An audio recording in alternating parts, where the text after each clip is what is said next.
here and there.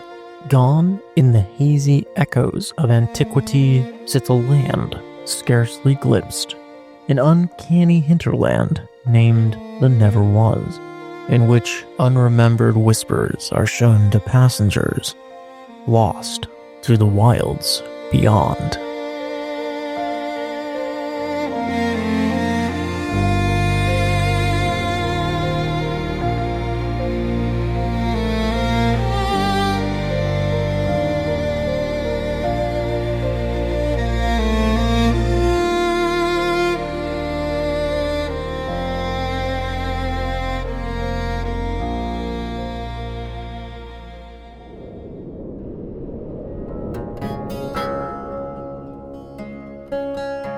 A river stretches onward, cold and dark, its surface like ink under the weight of the twilight sky.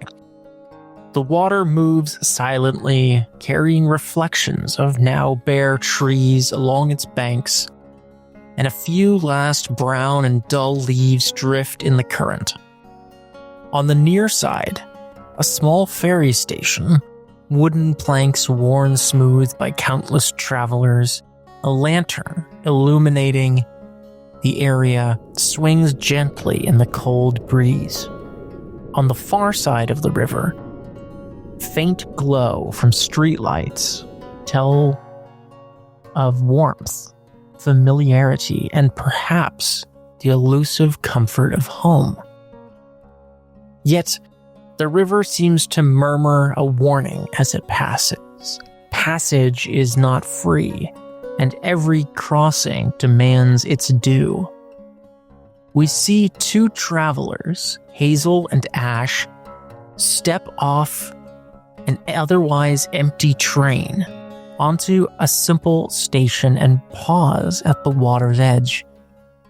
You hear music carried across the river to your ears, projected from an old radio at the station on the other side. But I'll return to you sometime if I go 10,000 miles. The storms are on the ocean, the heavens may cease to be. This world may lose its motion, love, if I prove false to thee. You see, a ferry waits, patient and silent, but a question hangs heavy between you two. What will it cost to get back home? So we will go ahead and look at the criteria for Chapter 3. This is the Terrors chapter. The travelers each get one change, so you'll have 2 in total to share. I will also have 2, and the Terror will have 3. As the Arcadian, I have picked the agrarian imagery and the pastoral whatever, and the Terror will now pick a theme based on whatever you think would be interesting to weave into your chapter. Okay. Now I need to come up with a theme. And it's a ferry cost. A ferry across the river that will hopefully take them home. Or closer to home. I need to figure out what it costs. That's the question that is to be answered. What will it cost to get home?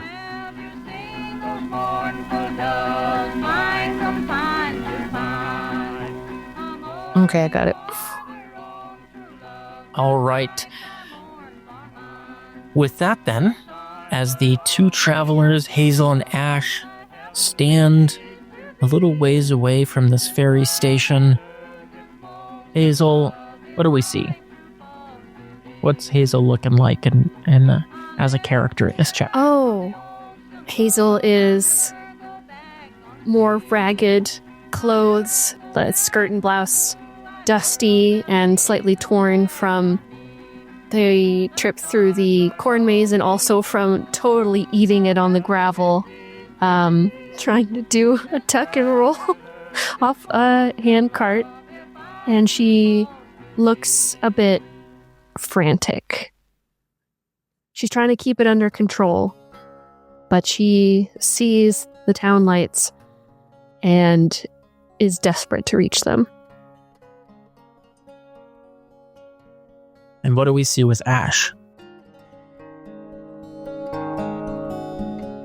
Ash is looking not really like haggard in the same way that like Hazel is, just kind of like disillusioned and like feeling very cynical.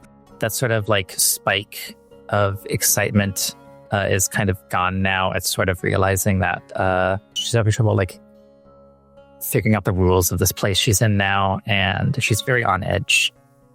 Yeah, that's where she is. On edge. As you stand here on the banks of a river and you feel a chill begin to wash over you as the air suddenly turns deeply cold, almost as if the sky could open up with snow at any moment. And you notice in the water small bits of frost and ice accumulating at the very edges. Well, hopefully we can get across before the freeze sets in fully. Gonna walk out to the ferry and find out if there's like a ticket taker, or if it's one of those like personally operated ferries. Or You walk out towards this simple ferry station. You see the ferry itself moored at the dock. You see what would probably be some sort of ticket booth or little hut that's built towards the dock. It seems to be uninhabited. The windows are dark, boarded. Doesn't appear as though there's anyone operating this ferry at the moment. what sort of ferry boat is it? Like, You tell me? I think it's like a Mark Twain steam, like a paddle boat style boat. So not operable. Maybe it's like a smaller one, but not operable by just one or two, unless we really knew what we were doing, which I don't think we do. We can find out too. Hazel, do you know how to drive one of those things? No, I never took paddle boats at school. Yeah, it's really lame that they didn't offer that for me at my age. I guess they discontinued that class or something. You notice coming from the empty ferry station, deep footsteps that in the mud that seem to be freezing into place, walking away from it, drawing deeper into the forest and along that runs along the river. Maybe the captain just left? Could be on lunch or something. We should follow, though, because I could also use lunch. They didn't have any food that looked good on the train. Yeah, let's go catch catch him and see if we can hurry up the timetable a bit. As you follow the footsteps, the cold wind kind of biting as you don't really have cold weather clothing that much. Your fingertips and ears starting to kind of throb in the cold. And you note that the sun has just about dipped below the horizon as the twilight evening has started to turn more towards night. I really should have packed some, mittens or a beanie or anything.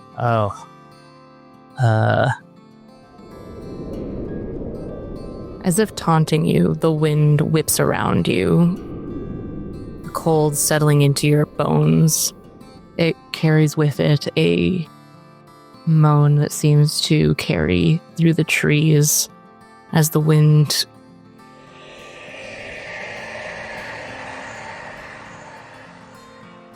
picks up and snow begins to fall sporadically.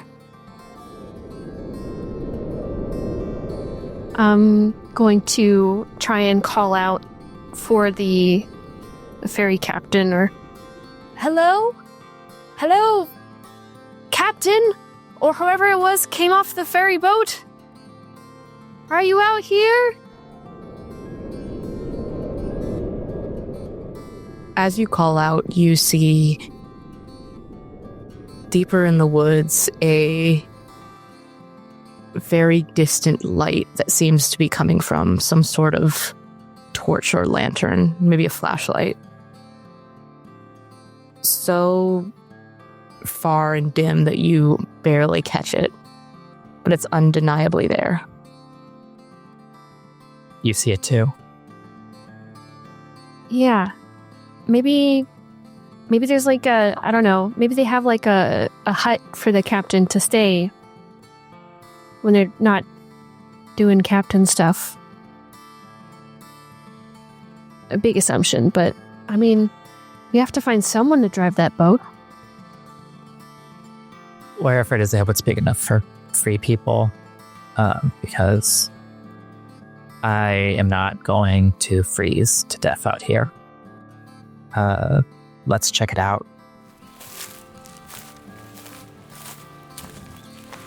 I'm gonna trudge deeper in towards the light.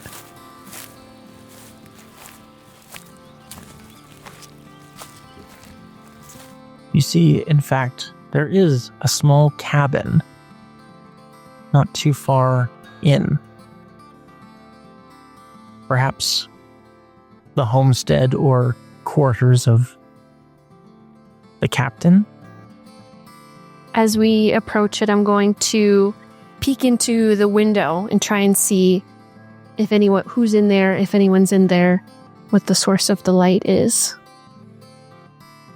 The glass is too frosted to stay inside, but you see movement as it seems somebody is carrying a candle through the small one room building. Should we knock? I think that'd be polite. I rasp on the door and, hey, sorry to bother you, but it's really cold outside and we were looking for ferry captain or maybe a ticket taker. Anybody? It's so cold out here.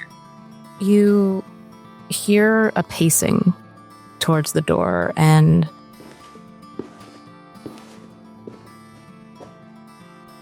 it is a young woman who answers the door. She's pale with dark circles under her eyes, and she looks a bit worse for wear, as if she has been fighting off some sort of illness. Her skin is a bit clammy, her hair is pulled back tight. She wears clothing that seems to be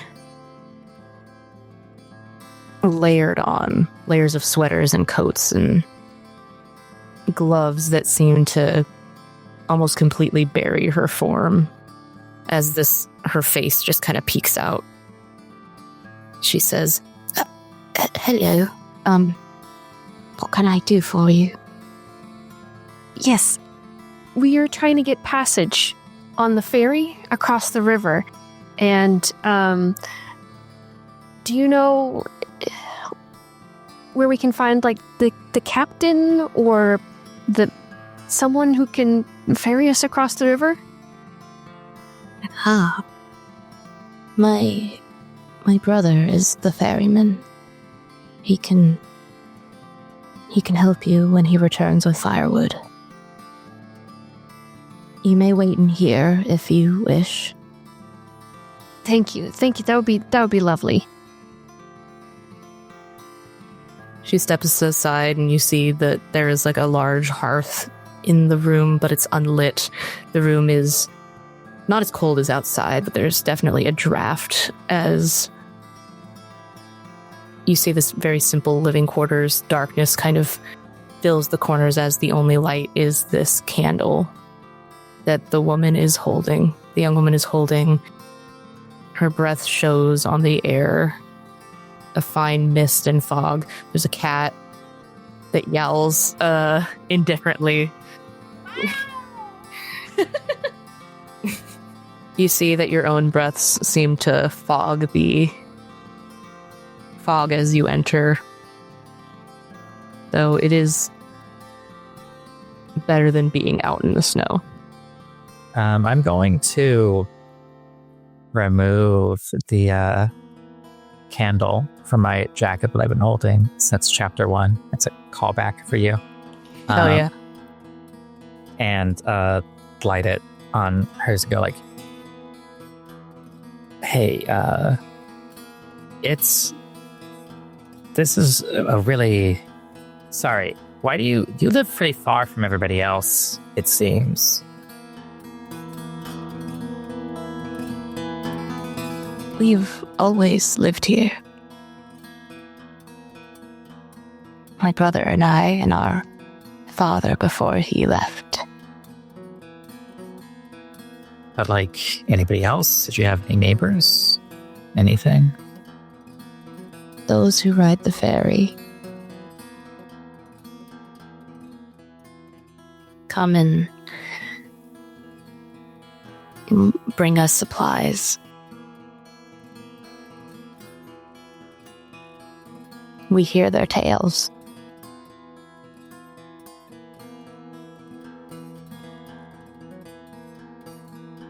I mean, you can keep that candle if you want. I mean, I get, she doesn't want it. Thank you. That's very kind. You hear the door open from the cabin and heavy leather boots on the wooden floor as the figure of the ferryman, the brother, steps into the cabin carrying an armload of wood. He has a very tall form, probably over 6 feet, built quite broadly, has a dark brown beard and curly hair, dark eyes that kind of pierce through the gloom of the cabin.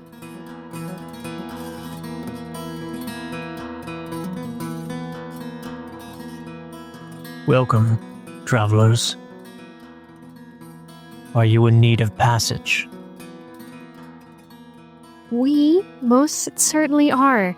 Yes, if you could get us across the river, we'd very much appreciate it.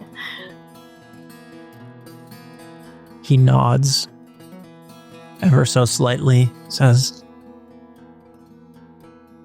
"Yes, let me gather my things. Then we shall go."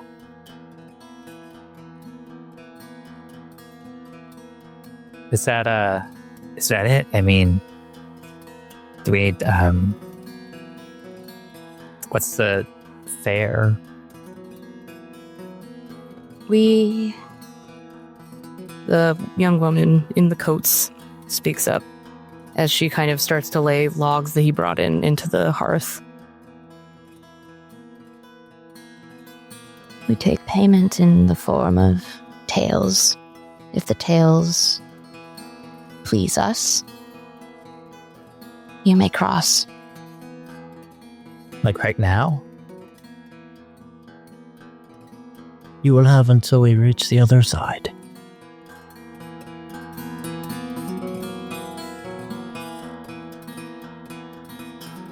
Okay. If you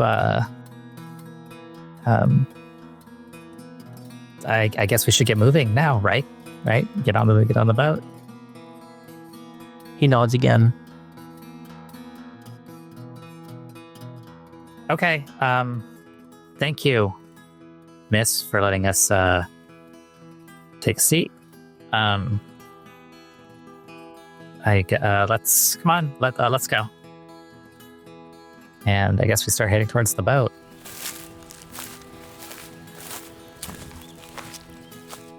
As you begin to trudge behind the hulking figure of this ferryman, you notice the young woman also begin to follow kind of behind you. The denseness of the forest means you all have to walk in sort of a straight file line. And you feel the darkness kind of engulf you as the sun slowly starts to dip. Not quite late, but the denseness of the forest, the darkness of it, swallows any possibility of light until it is just the ferryman's lantern. He trudges forward, not making a sound. It's almost eerie how silently he walks through the forest. You notice as your own feet create crunching sounds under you by stepping on branches and old leaves.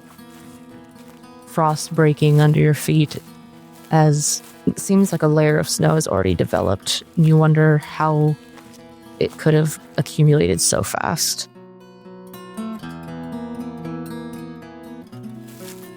You know, I'm not used to this much snow, but they really should get somebody to like shovel it or something. Ash is gonna say, we need there's got to be a shortcut or something. It feels if we were not out here this long. Look, I recognize that that creek over there. If we just jump across the stepping stones, we'll be right back at the dock. Can I still use a token? Can I yes and that it's snowy? But that I'm gonna do some. Yeah, you can yes and the terror. Okay. I'm going to say, yeah, it's snowy, but I'm going to lead people across a precarious stepping stone pathway to get to the dock. I'm going to use my yes and. I'm going to say yes.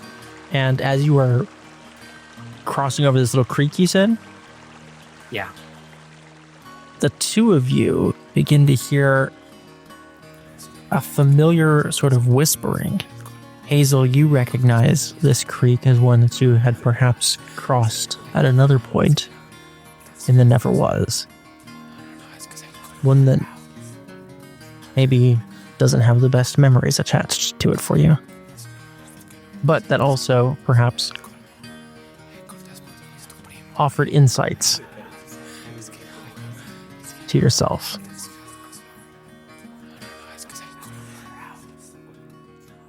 After crossing the stones, I think I'm the second to last. Just the bundled up woman is the last one, but she's right behind me.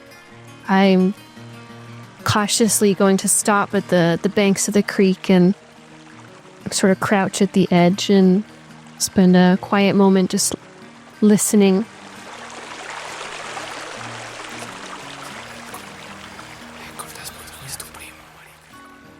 You hear as whispers, both of you hear as whispers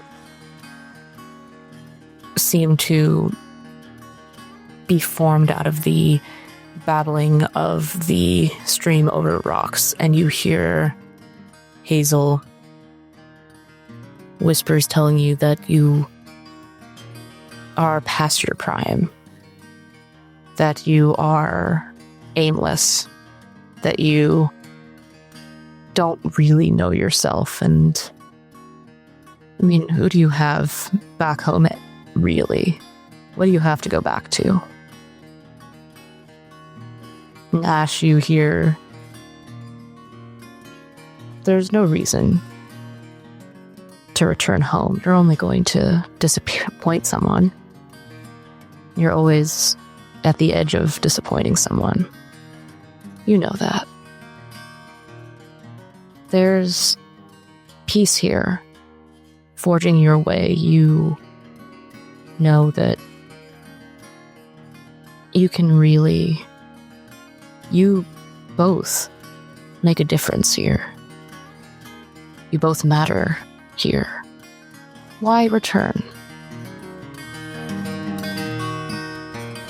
And I'm going to use my yes and token to add that to the Arcadian's stream.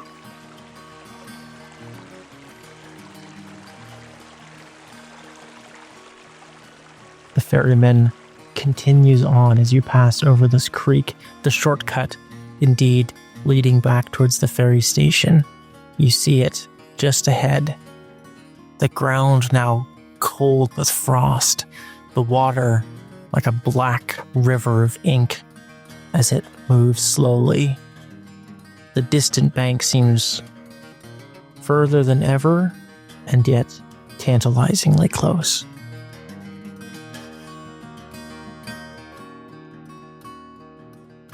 I would really like to get on the boat so I could tell you that tale. So, if you're trying to lead us somewhere else, it's not going to work.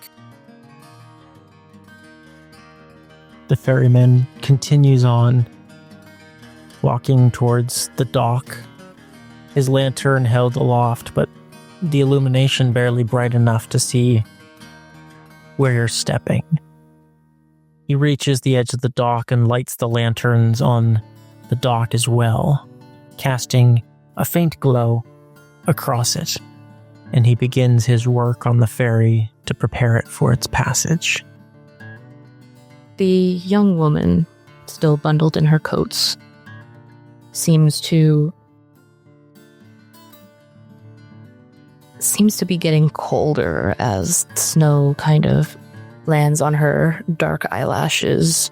The dark circles under her eyes become more pronounced. Her lips are quite pale. But she looks up at you, her eyes still holding some glimmer of something that you can't quite place. And she looks at you both and she says, "Can you truly pay your way on the ferry? Do you think that your tale will be worthy to grant you passage?" Do you want me to prove it? I needn't see proof.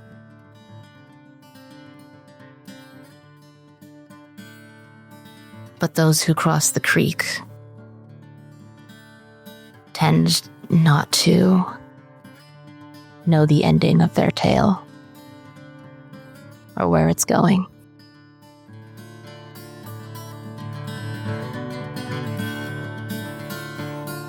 As the ferryman is preparing the boat, and after the young woman tells us this, I'm going to just plod over to one of the benches on the docks and sit on it heavily and look out over the water at the lights across the river. Hazel is the whole journey and her encounter with the creek has very thoroughly demoralized her. I don't even know if I have anything worth getting back to there. Got no one waiting for me at home. Not even any pets, nothing that loves me. I don't have any. I don't know if I could get across in the first place. I don't have any tales worth telling. I didn't do anything worth mentioning. I don't know if I'm gonna make it home. Hazel, I don't know if I'm really supposed to, tell you this. But, look, this isn't me giving you advice. And I don't really know if you should, this isn't me saying like, oh, you should totally text my mom or whatever. But I mean, I know that she didn't, I don't know how that candle got in the corn maze, but I don't think she would get rid of it because when I came over to visit her on my break, she put that wreath that you made her up on the door. And I don't know. Like, it's a really ugly wreath. I'm sorry, but it's dark. But she did put it back up. I can't believe she kept that ugly old thing. So I think you might be leaving more of a mark on people than you think. I suppose it might be weird to say I miss your mom. It's a little weird. Yeah.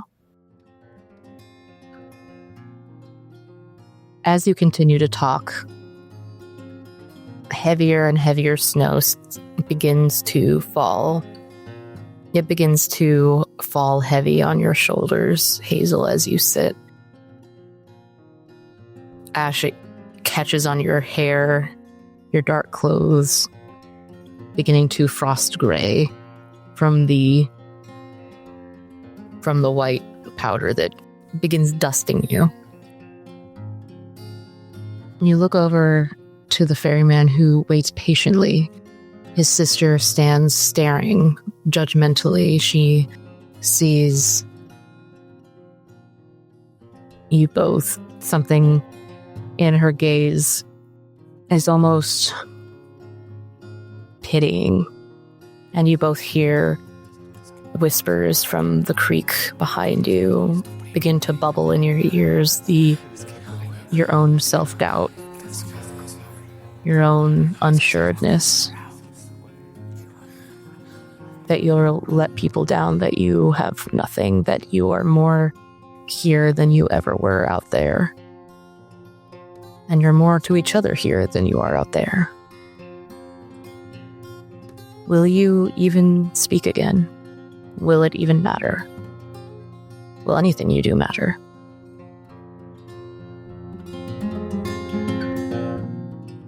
I look to the woman on the boat, just covered in coats, and I'm like, "Hey, what's your name? You didn't tell us your name." She kind of just like looks back at you, rubs her free hand that isn't holding a candle over her arm, and she says, "It's quite cold, isn't it?" It is. We should step inside. And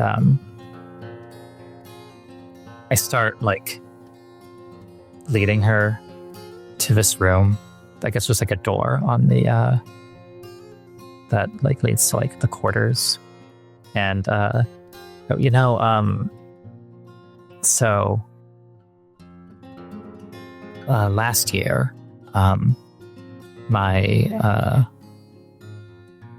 my best friend and her family were like going on like this trip, and they asked me to stop by their house every day to take care of their dog, right? Their dog's name was Max. He was this like terrible little wiener dog, and I hated him. And like, I don't know, they just have like a really big TV at that house, so I just kind of like to watch movies there, and not to be at my own house, but wasn't like paying attention, I guess. And Max got out, and I couldn't find him again. And I kind of just gave up. And I like opened the door to the quarters, and it's decorated like this bedroom that kind of has this window looking out onto the front lawn. There's like all these just like band posters up on the walls. There's like, well, and it's just dark outside. Just like, but I woke up in my room at like 4 in the morning, and I looked out from my window onto the roof, and Max was on the roof. And if you look out the window, you could just see a shitty little wiener dog staring at you through the window. And he just gave me this look, said that he left because he wanted to, and that it wasn't my fault. I'm going to note that. Oh. Please. I'm going to use one of my tokens. As you begin to say that it wasn't your fault, you almost see this shitty little wiener dog stare at you. And as much as you wanted to, you want to continue thinking that he left because he wanted to, you see in his eyes a terror, a sadness, a cold as he begins to be buried in snow. Snow that you don't remember from that time, but it slowly goes up his little legs, dusting his body out this window until you can no longer see him, and all is white through the bedroom window, and you start to second guess yourself.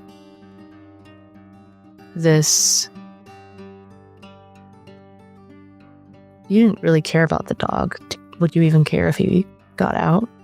Even if it was your best friends, you hear whispered over the wind as you look into this bedroom that suddenly seems gray and cold. You see your breath on the wind. I guess he was a bad dog. He bit people all the time. He would pee everywhere. He was a bad dog, but I know where I can find him. I know where he is.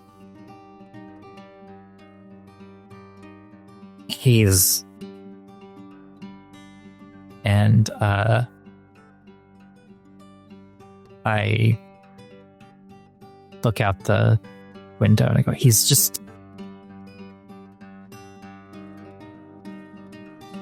I'm going to go home, and I'm going to go to Della's backyard. That's her name.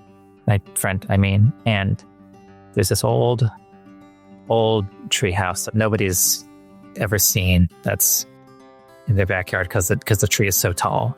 No one's ever climbed it, but I know that if I climb it, if I know that I get all the way to the top, that's where Max is going to be, and I'll bring him down, and things are going to be fine.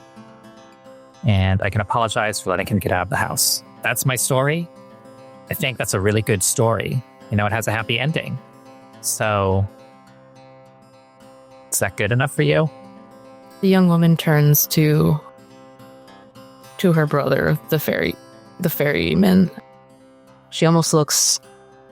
There's something bubbling behind her look. Her eyes darker, but she looks to him as if asking. Ferryman, going about his work, but clearly listening quite intently, turns and kind of meets his sister's gaze and gives another solemn nod. You feel as the room begins to warm slightly. The snow recede out the window, and you see outside that tall tree with that tree house. It's sunny outside.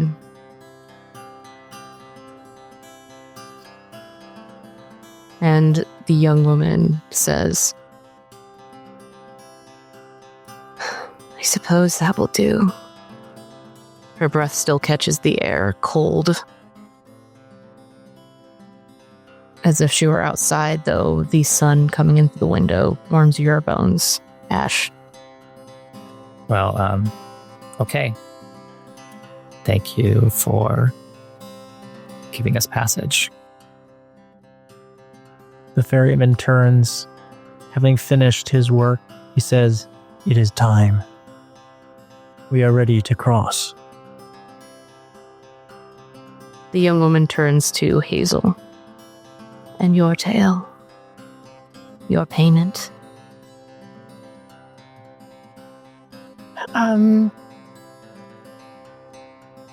I live in a cottage just outside that town over there. And I bought it off some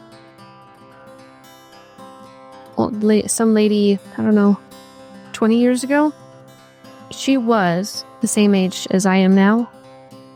And a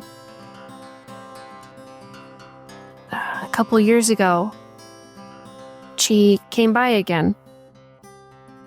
Just walked up, knocked on my door, asked for a look around, and brought her. I invited her in, and we had a pot of tea, and she told me all about her childhood. It had been her parents' place, but she had inherited it when her parents died. Her dad first, and then her mom.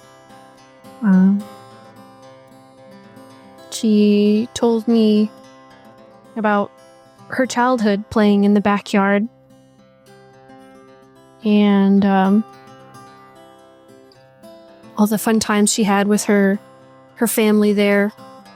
And she told me about this little dolly that she had, that her parents had given her. But she lost it one day, and she never found it. She still, well, not that she was still looking for it, but she still thought about it. A little porcelain doll that had been her best friend. I thought that was sad, but she just, that's life. But after she left, I went out to the backyard and, well, I looked for the doll. I don't know why. It had been, 40 years maybe since she must have lost it. But I thought maybe she overlooked it. I don't know, for 30 years until she had sold it to me, or however long. And I didn't find it, of course. But I'm going to use my no but, my last one. And I'm going to say, you see the young woman close the quarters door as she kind of stepped back. And she has Hazel open it again as she tells her story. And you see your backyard. Slightly different now. Trees that seem to dwarf the little cottage are young now, short, almost the height of the building. The grass is greener, but maybe different in spots. Flowers that you planted are no longer there. And you see a young girl. She's running with a small doll. And as you tell this story, you watch her as she plays with this doll, and when you say that you never found it, the girl kind of turns, and you see her look at you almost accusatorily, and you suddenly hear whispered on the wind, like the creek,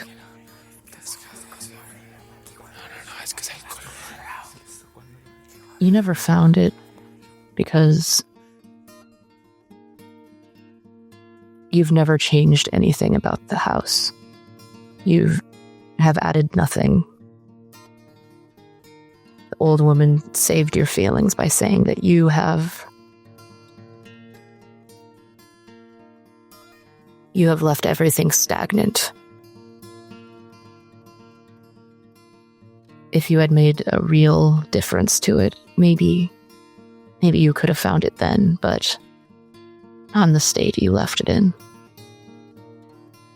And you see as the snow begins to accumulate around this girl, a spring day turning to a cold winter one.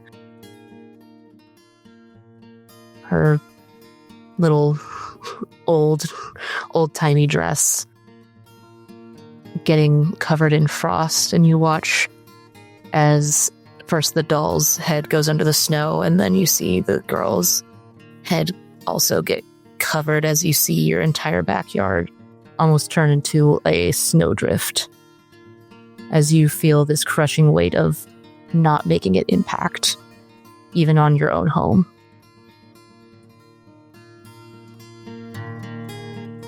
Not much of a tale, I know, but I hope it's enough.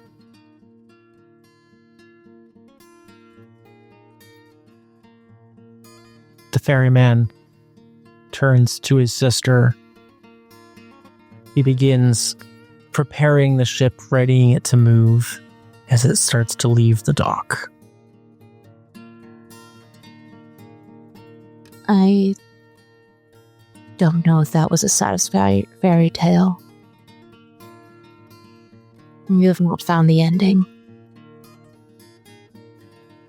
Ash kind of storms in and goes, so what? I mean, I already paid, and the boat's going in the same direction, so you should let her ride. We look for payment. If she wishes, she can wait at the cabin. We can get warm together by the fire.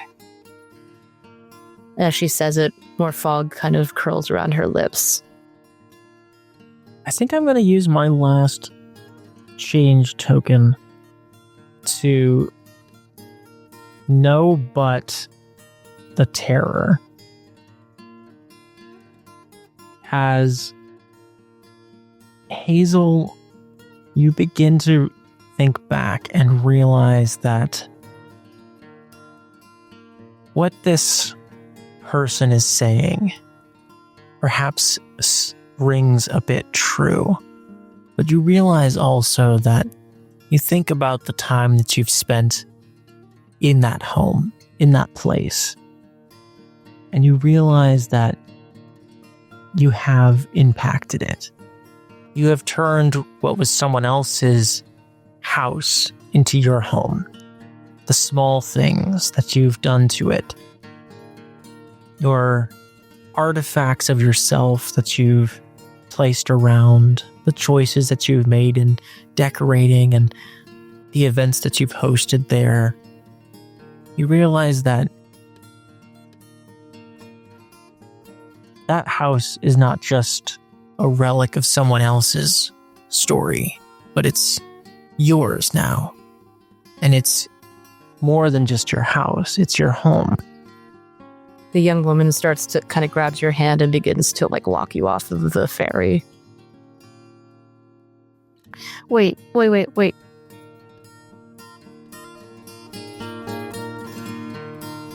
Does it have to be true?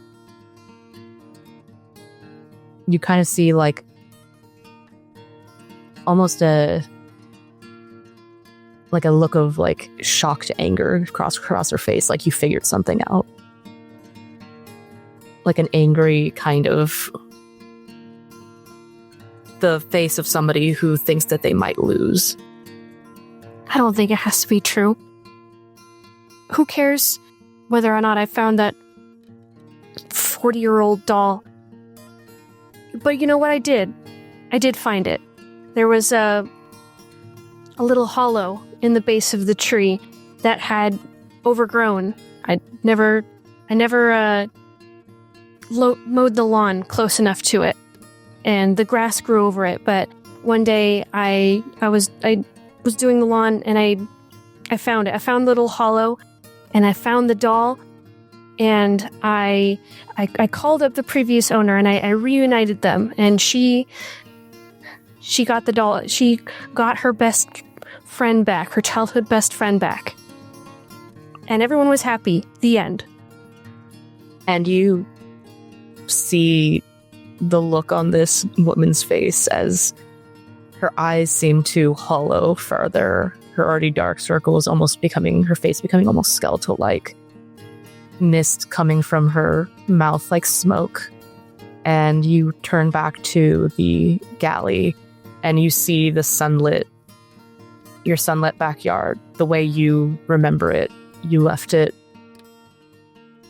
not long ago with the doll in the hollow, sitting there patiently.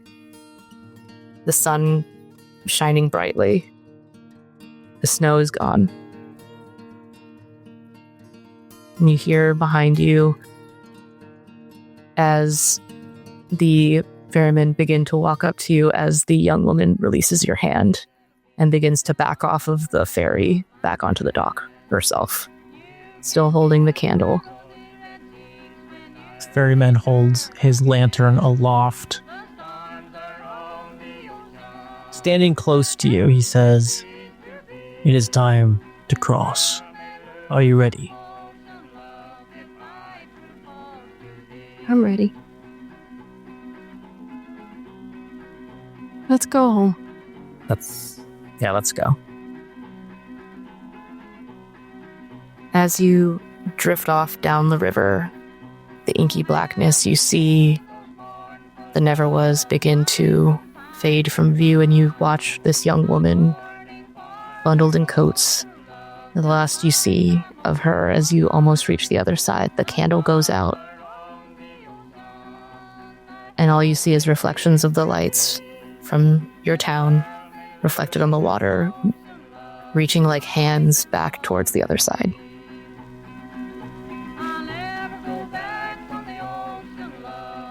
I'd like to call for a fade out there. I'll never go back on the blue-eyed girl till she goes back on me. The storms are on the ocean, the heavens may cease to be. This world may lose its motion, love, if I prove false to thee. I want to give the travelers a couple of moments if you want to offer up an epilogue of kind of your last thoughts or last things that Hazel and Ash perhaps did in after the Never Was. I think Hazel did end up calling Janet.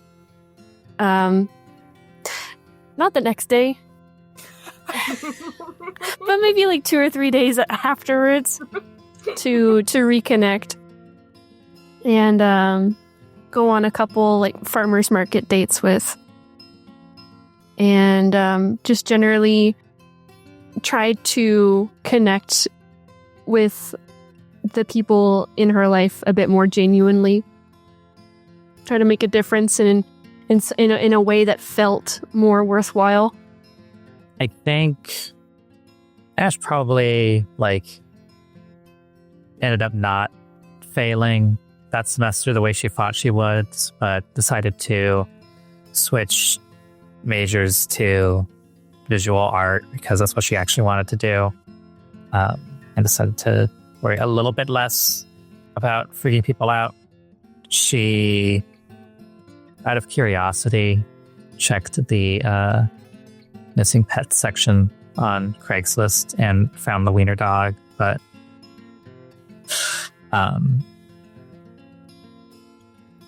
but decided to take responsibility and not say that the dog did it of its own volition. And she didn't get yelled at like she expected she would, because everybody hated that dog.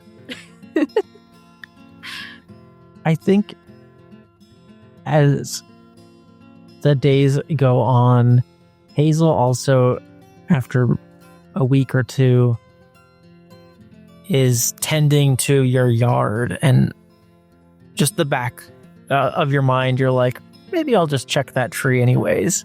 And you find kind of buried behind a bit of overgrown grass and dirt, a small hollow in the tree. Yeah.